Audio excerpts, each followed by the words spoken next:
ಮೈಸೂರಿನಲ್ಲಿ ನಿನ್ನೆ ಹೀಲಿಯಂ ಸ್ಫೋಟಕ್ಕೆ ಸಂಬಂಧಪಟ್ಟ ಹಾಗೆ ಮೂರನೆಯ ವ್ಯಕ್ತಿ ಸಾವಿಗೀಡಾಗಿದ್ದಾರೆ ಅನ್ನುವಂತಹ ವಿಚಾರ ಗೊತ್ತಾಗ್ತಾ ಇದೆ. ಬೆಂಗಳೂರಿನ ಕಾಮಾಕ್ಷಿ ಪಾಳ್ಯದ ಲಕ್ಷ್ಮಿ ಈಗ ಸಾವಿಗೀಡಾಗಿದ್ದಾರೆ ಅನ್ನುವಂತಹ ವಿಚಾರ ಗೊತ್ತಾಗ್ತಾ ಇರೋದು. ನಿನ್ನೆ ಇದೇ ಸಮಯಕ್ಕೆ ಸುಮಾರು ಬಹುತೇಕ 8:30 ಸುಮಾರಿಗೆ ಮೈಸೂರಿನ ಅರಮನೆಯ ಮುಂಭಾಗದಲ್ಲಿ ಒಂದು ಹೀಲಿಯಂ ಸ್ಫೋಟ ಆಗಿರುವಂತಹ ಕಾರಣಕ್ಕಾಗಿ ನಿನ್ನೆ ಒಬ್ಬ ವ್ಯಕ್ತಿ ಸಲೀಂ ಅನ್ನುವಂತಹ ವ್ಯಕ್ತಿ ಮಾರಾಟವನ್ನ ಮಾಡ್ತಾ ಇದ್ದಲ್ಲ ಬಲೂನನ್ನ, ಆ ವ್ಯಕ್ತಿ ಸಾವಿಗೀಡಾಗ್ತಾನೆ. ಅದಾದ ಮೇಲೆ ಇವತ್ತು ಇಬ್ಬರು ಸಾವಿಗೀಡಾಗಿದ್ದಾರೆ. ಒಟ್ಟು 5 ಜನರಿಗೆ ಆಸ್ಪತ್ರೆಗೆ ಸೇರಿಸಲಾಗಿತ್ತು. ಆ 5 ಜನರಲ್ಲಿ ಇವತ್ತು ಬೆಳಿಗ್ಗೆ ಮತ್ತೋರ್ವ ಯುವತಿ ಸಾವಿಗೀಡಾಗಿದ್ರು, ನಂಜನಗೂಡಿನ ನಿವಾಸಿಯಾಗಿರುವಂತಹ ಮಂಜುಳಾ. ಅದಾದ ಮೇಲೆ ಈಗ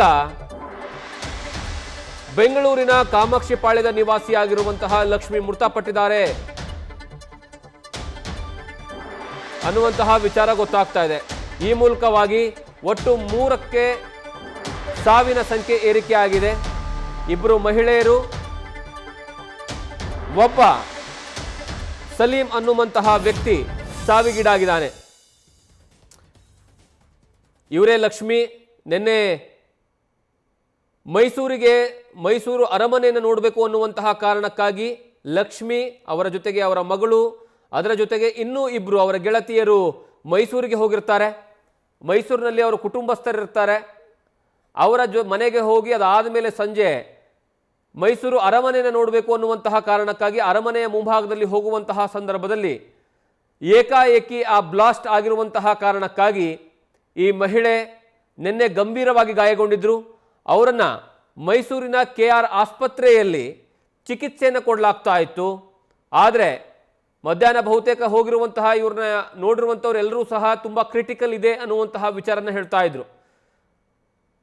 ಯದುವೀರ್ ಒಡೆಯರ್ ಹೋದಂತಹ ಸಂದರ್ಭದಲ್ಲಿ ICU ಅಲ್ಲಿ ಇವರಿಗೆ ಟ್ರೀಟ್ಮೆಂಟನ್ನು ಕೊಡ್ತಾ ಇದ್ರು. ಅದಾದಮೇಲೆ ಯದುವೀರ್ ಒಡೆಯರ್ ಹೊರಗಡೆ ಬಂದು ಮಾಹಿತಿಯನ್ನು ಕೊಡುವಂತಹ ಸಂದರ್ಭದಲ್ಲಿ ಲಕ್ಷ್ಮಿಯ ಆರೋಗ್ಯದ ಬಗ್ಗೆ ಕೇಳಿದಂತಹ ಸಂದರ್ಭದಲ್ಲಿ ತುಂಬ ಕ್ರಿಟಿಕಲ್ ಇದೆ ಅನ್ನುವಂತಹ ವಿಚಾರ ಹೇಳಿದ್ರು. ಈಗ ಅವರು ಸಾವಿಗೀಡಾಗಿದ್ದಾರೆ ಅನ್ನುವಂತಹ ಮಾಹಿತಿ ಲಭ್ಯವಾಗ್ತಾ ಇದೆ.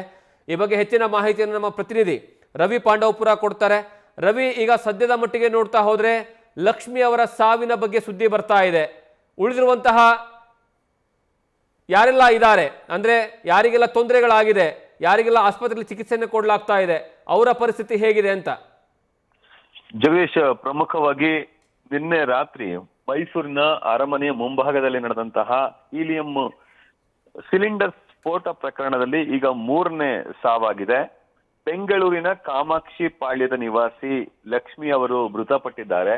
ಮೂಲತಃ ಮಂಡ್ಯದ ಕಲ್ಲಹಳ್ಳಿ ಗ್ರಾಮದ ರಾಜೇಶ್ ಅವರ ಪತ್ನಿ.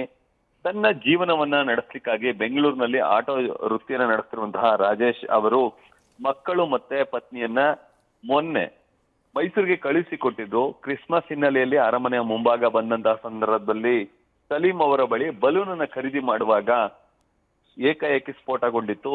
ಕೈ, ತಲೆ ಹಾಗೂ ಹೊಟ್ಟೆಯ ಭಾಗಕ್ಕೆ ಗಂಭೀರ ಗಾಯಗಳಾಗಿದ್ವು. ಅವ್ರನ್ನ ತಕ್ಷಣ ಮೈಸೂರಿನ KR ಆಸ್ಪತ್ರೆಗೆ ದಾಖಲಿಸಿ ಚಿಕಿತ್ಸೆಯನ್ನು ಕೊಡಿಸಲಾಗಿತ್ತು. ಬೆಳಗ್ಗಿಂದಲೂ ಕೂಡ ಸತತವಾಗಿ ವೈದ್ಯರು 3 ಆಪರೇಷನ್ ಅನ್ನ ಮಾಡಿದ್ರು. ICU ನಲ್ಲಿ ಸಾವು ಬದುಕಿನ ನಡುವೆ ಹೋರಾಟ ನಡೆಸಿದಂತಹ ಲಕ್ಷ್ಮಿ ಕೊನೆ ಉಸಿರನ್ನ ಎಳೆದಿದ್ದಾರೆ. ಆಕೆ ಬದುಕಿಲ್ಲ.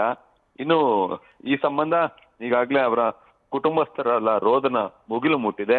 ಬೆಳಗ್ಗೆ ಅಷ್ಟೇ ಅವರ ಮಗಳು ಡಿಂಪಲ್ ಹಾಗೂ ಅವರ ಪತಿ ರಾಜೇಶ್ ಇಬ್ರು ಕೂಡ ನ್ಯೂಸ್ ಫಸ್ಟ್ ಮಾತನಾಡ್ತಾ ಇದ್ರು. ಈ ಸಂದರ್ಭದಲ್ಲಿ ಅಳಲನ್ನ ತೋಡ್ಕೊಳ್ತಿದ್ರು, ಮತ್ತೆ ಕಣ್ಣೀರನ್ನ ಹಾಕ್ತಿದ್ರು. ನನ್ನ ತಾಯಿ ಬದುಕಿ ಬಂದ್ರೆ ಸಾಕು ಅಂತ ಹೇಳಿ ಡಿಂಪಲ್ ಹೇಳ್ತಿದ್ದಂತ ನಿಜಕ್ಕೂ ಮನ ಕಲುಕ್ತಿತ್ತು. ಕಾರಣ ನಿನ್ನೆ ರಾತ್ರಿ ಆ ಡಿಂಪಲ್ ಕೂಡ ತನ್ನ ತಾಯಿಯ ಜೊತೆಯೇ ಇದ್ರು. ಬದುಕುಳಿತಾರೆ ಅನ್ನೋ ವಿಶ್ವಾಸದಲ್ಲಿ ತನ್ನ ಪತಿ ಅಂದ್ರೆ ರಾಜೇಶ್ ಹಾಗೂ ಕುಟುಂಬಸ್ಥರೆಲ್ಲರೂ ಕೂಡ KR ಆಸ್ಪತ್ರೆಯ